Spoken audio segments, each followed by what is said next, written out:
Hello students, welcome to my channel. So student, जैसा कि आपका बीए थर्ड सेमेस्टर में जो आपका इंग्लिश लिटरेचर है, तो आज की वीडियो में मैं उसका इम्पोर्टेंट क्वेश्चंस लेकर आई हूँ जो कि आपके एग्जाम में पूछा जाने वाला है। और सभी क्वेश्चंस आज की वीडियो में जो मैं आपको बताने वाली हूँ सभी बहुत इंपॉर्टेंट है। मैं आपके सिलेबस का जो इम्पोर्टेंट क्वेश्चन है वही मैं आज की वीडियो में लेकर के आई हूँ।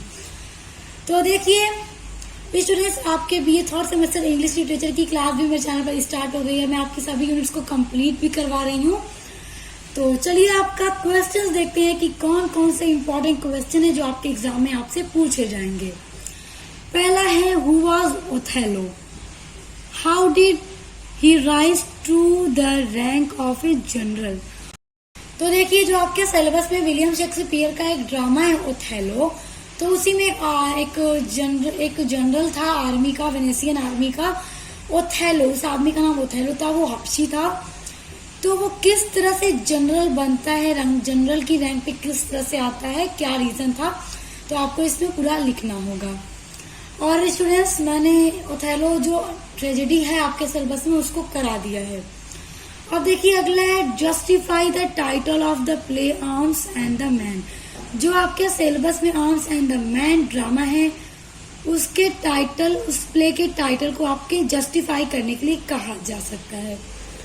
उसके बाद अगला इंपॉर्टेंट क्वेश्चन है, describe the character of Nicola in the play. Arms and the Man में जो कैरेक्टर निकोला है तो उसके कैरेक्टर को आपको पूरा डिस्क्राइब करना है, एक्सप्लेन करके लिखना को कह सकता है। उसके बाद अगला है, define under statement with example. देखिए, अंडर स्टेटमेंट क्या है, एक लिटरेरी टर्म है ड्रामा का, और जो आपके यूनिट नंबर 4 है उसमें आपका अंडर स्टेटमेंट है। और मैंने आपकी ऑल यूनिट्स कंप्लीट करा दिए, ऑल टॉपिक क्लियर करा दिए नोट्स के साथ बहुत अच्छे से समझाकर। तो आप इन सभी के लिए मेरे चैनल पर विजिट कीजिए, प्लेलिस्ट को ओपन करके अपने यूनिट्स को पढ़ना स्टार्ट कीजिए। अब देखिए अगला है, what is comedy of humours. Comedy of humours क्या है, जो आपका यूनिट नंबर 1 है जिसमें हमने ट्रेजिक कॉमेडी और जितने भी ड्रामा के टाइप्स है उसमें पढ़ा है हमने, तो सब मैंने कंप्लीट करा दिया। आप लोग देख लीजिए, आपको सभी के आंसर मिलेंगे। उसके बाद अगला इंपॉर्टेंट क्वेश्चन है, what are the type of tragedy. जब हमने ट्रेजेडी को पढ़ा था तो उसके टाइप्स को भी पढ़ा था, तो मोस्ट इम्पॉर्टेंट है, ये अक्सर आपके एग्जाम में पूछा जाता है, तो आप ट्रेजेडी और उसके टाइप्स को जरूर तैयार कर लीजिएगा। अगला आपका क्वेश्चन है, give a character sketch of Raina in arms and the man. Arms and the Man में जो रैना है उसके कैरेक्टर स्केच को बताइए। तो देखिए, इस ड्रामा को भी मैं जल्दी कराऊंगी और इनका कैरेक्टर स्केच भी मैं अपलोड करूंगी। उसके बाद देखिए अगला है, discuss theatre of absurd. Most important topic, top level का ये क्वेश्चन है, थिएटर ऑफ एब्सर्ड बहुत इंपॉर्टेंट है, ये आपके पेपर में जरूर पूछा जाएगा। और थिएटर ऑफ एब्सर्ड भी मैंने पूरा करवा दिया है और नोट्स के साथ कराया है, आपको नोट्स मिल जाएगा, आप स्क्रीनशॉट कर लीजिएगा जिस वीडियो में मैंने ये पूरा करा रखा है।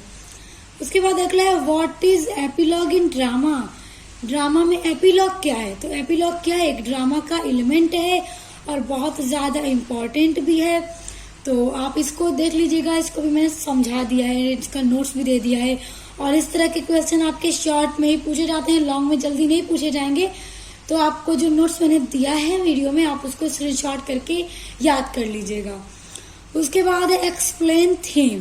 थीम एक लिटरेरी टर्म है जो कि ड्रामा में यूज किया जाता है और ये ड्रामा के सेंट्रल आइडिया को डिस्क्राइब करता है कि इस ड्रामा का पूरा थीम क्या है, इस ड्रामा का पूरा सेंट्रल आइडिया क्या है, ड्रामा की क्या विषय वस्तु है, तो वही होता है थीम। और जो आपकी यूनिट नंबर 4 है लिटरेरी टर्म्स ड्रामा के, उसमें आपका थीम वाला टॉपिक है। मैंने आपकी सभी यूनिट्स को कंप्लीट करा रखा है। अगला इम्पोर्टेंट क्वेश्चन है, what do you mean by hyperbaton. Hyperbaton क्या है, देखिए ये एक लिटरेरी टर्म है, ड्रामा का एक फिगर ऑफ स्पीच है और बहुत ज्यादा इम्पोर्टेंट भी है आपके एग्जाम के लिए। और मैंने आपसे कहा है कि इस तरह का जो क्वेश्चन है शॉर्ट में ही पूछा जाता है और आपकी सभी यूनिट्स को कंप्लीट कराया है। तो इसलिए मैं आपसे बार बार कह रही हूँ, आपको एक लिंक मैं दूंगी इसी वीडियो के डिस्क्रिप्शन बॉक्स में। उस लिंक में जो यूनिट्स की वीडियोस हैं आपके यूनिट नंबर 1, 2, 3, 4 सब आप पढ़ लीजिएगा। उसमें जितने भी लिटरेरी टर्म्स हैं, एलिमेंट्स हैं ड्रामा के, सभी एग्जाम में पूछे जाते हैं। अगला है, write a note on tragic comedy. Tragic comedy क्या होता है, तो ये बड़ा इम्पोर्टेंट है, इसको भी मैंने करा रखा है। समझ लीजिए सॉल्व मॉडल पेपर है ये आपका। उसके बाद अगला है इम्पोर्टेंट क्वेश्चन आपका, write a note on Becket as a tragic hero. एक ट्रेजिक हीरो के रूप में बेकेट पर एक नोट लिखिए। उसके बाद अगला है, write a brief note on character Blanche in Miller's play the Price. देखिए मिलर का एक जो प्ले है आपके सिलेबस द प्राइज जो प्ले है, उसमें ब्लैंके का कैरेक्टर कैसा है उसको आपके एग्जाम में पूछा जा सकता है। देखिए जो आपके सिलेबस में ड्रामास दिए गए हैं ना, उन ड्रामा में जो जो कैरेक्टर हैं उनका कैरेक्टर स्केच आपको याद करना होगा, क्योंकि अक्सर एग्जाम में कैरेक्टर स्केच पूछा जाता है ड्रामा के कैरेक्टर्स का। तो मैं आपके जो भी ड्रामा में जो भी कैरेक्टर्स हैं उनकी वीडियोस अपलोड करूंगी उनके कैरेक्टर स्केच की, तो आप उनको देख लीजिएगा। उसके बाद है अगला important question, write a detail note on the character of Othello in Shakespeare Othello, summarise the drama.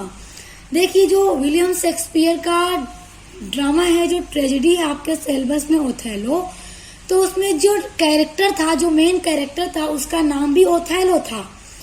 तो इसका किस तरह का कैरेक्टर था उसमें, उस ड्रामे में, उस ट्रेजेडी में। जैसा कि जब हमने इस ट्रेजेडी को पढ़ा था तो हमने देखा था कि इसकी किस तरह एक ट्रेजिक एंडिंग होती है इस ड्रामे की।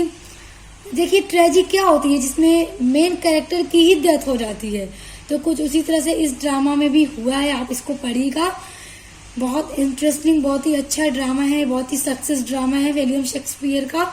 तो ओथेलो का कैसा कैरेक्टर था आपको ये भी पूछा जाएगा, बहुत ज्यादा इंपॉर्टेंट है आपके एग्जाम के लिए। आज के वीडियो में जितने भी क्वेश्चन बता रही हूँ उसमें एकदम रट लीजिए, एकदम याद कर लीजिए, यहीं से क्वेश्चन बन करके आपके एग्जाम में आएंगे। अगला है आपका question, write a brief character sketch of Stella Kowalski.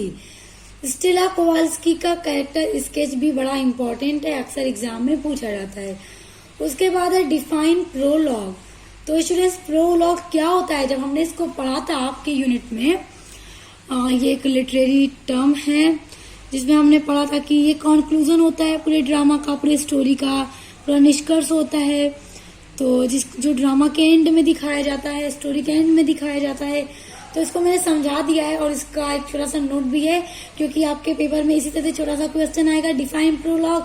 तो आपको 50 वर्ड्स में ही आंसर देना होगा, शॉर्ट में ही पूछा जाएगा। तो आप इसको वीडियो ओपन कीजिएगा, मेरे चैनल में देखिएगा, पढ़िएगा, अच्छे से एग्जाम की तैयारी कीजिए। आपको ऑल चीजें जितने भी आपके यूनिट्स के अंदर है, एक एक टॉपिक मेरे चैनल पर पढ़ने के लिए मिलेगा। मैंने आपके एक एक यूनिट्स को पूरे एक एक वीडियो में कवर कर रखा है। तो आपको अपने एक एक यूनिट का जितने भी टॉपिक है आपको एक ही वीडियो में पूरा पढ़ने के लिए मिल जाएगा। अगला है, what do you mean bye foil. Foil से आप क्या समझते हैं, मोस्ट इम्पॉर्टेंट ये आपका है, इसको भी मैंने कराया है, ये एक लिटरेरी टर्म है। उसके बाद है, write a brief note on the importance of 3 units in drama. देखिए ड्रामा की जो 3 यूनिटीज हैं, unity of time, unity of action and unity of place, ये इनको 3 यूनिटीज ऑफ ड्रामा बोला जाता है और इनको 3 क्लासिकल यूनिटीज के भी नाम से जाना जाता है। तो समटाइम पेपर में अगर आपसे पूछ दे कि what is the importance of 3 classical unities in drama, तो आप कंफ्यूज मत होइएगा। 3 यूनिटीज इन ड्रामा को ही बोला जाता है कि 3 क्लासिकल यूनिटीज इन ड्रामा। तो देखिए 3 यूनिटीज में unity of time, place and action होता है, और वो आपके यूनिट नंबर 4 में है भी। मैंने उसको पूरा नोट्स के साथ बहुत अच्छे से समझा कर पढ़ा दिया है, तो आप लोग पढ़ लीजिएगा और उसको देख लीजिएगा। और उसको डिराइव किया गया एरिस्टोटल की एक बहुत ही फेमस लिटरेरी वर्क्स पोएटिक्स से, उसमें ही डिराइव किया गया है 3 यूनिटीज ऑफ ड्रामा को। तो जब आप उसको पढ़ेंगे तो आप समझ जाएंगे ये है क्या चीज, इसका यूज क्यों होता है, कौन किस राइटर्स ने यूज किया और क्यों कुछ राइटर ने इसको इग्नोर एकदम कर दिया, क्यों नहीं इसका यूज अपने प्लेस में किया। तो जब आप इसको पढ़ेंगे तो आप समझ जाएंगे, क्योंकि आपके पेपर में इससे रिलेटेड कई सारे क्वेश्चंस पूछे जा सकते हैं। तो आज की वीडियो में मैंने आपको 19 क्वेश्चंस बताए हैं आपके सिलेबस के, जो कि बहुत ज्यादा इम्पोर्टेंट हैं और आपको सभी के आंसर्स पढ़ने के लिए मेरे चैनल पर मिलेंगे, वो भी पूरे एक्सप्लेनेशन के साथ, बहुत अच्छे से समझा कर मैंने पूरा कंप्लीट करा दिया है। और स्टूडेंट्स देखिए, अगर आप अपने बीए 3rd सेमेस्टर में हिंदी गद्य पढ़ते हैं या सोशियोलॉजी पढ़ते हैं या फिर मेडिवल हिस्ट्री पढ़ते हैं, जिसमें आपको पढ़ना है हिस्ट्री ऑफ मॉडर्न इंडिया। तो इन सभी सब्जेक्ट की भी क्लास मेरे चैनल पर स्टार्ट हो गई है, जिसको पढ़ने के लिए आप मेरे चैनल पर विजिट कर सकते हैं। उसके साथ ही साथ model paper, important question answer सभी की वीडियोस आपको मेरे चैनल पर मिलेंगी। एमसीक्यू की भी वीडियोस मिलेंगी मेरे चैनल पर, तो आप सभी के लिए विजिट कीजिए मेरे चैनल पर। और स्टूडेंट्स, आज के वीडियो में जितने भी इंपॉर्टेंट क्वेश्चन बताए, अगर आप इन सभी का आंसर चाहिए, पूरा नोट चाहिए, तो इस वीडियो के डिस्क्रिप्शन बॉक्स में जो मैं लिंक आपको दूंगी, उस लिंक को ओपन करके वीडियोस को देख लीजिएगा। उसमें आपको सभी के नोट्स मिल जाएंगे, सभी के आंसर मिल जाएंगे, और आपको हर चीजें बहुत अच्छे से समझ में भी आ जाएगी कि ये चीज है क्या। तो हम मिलते हैं नेक्स्ट वीडियो के साथ।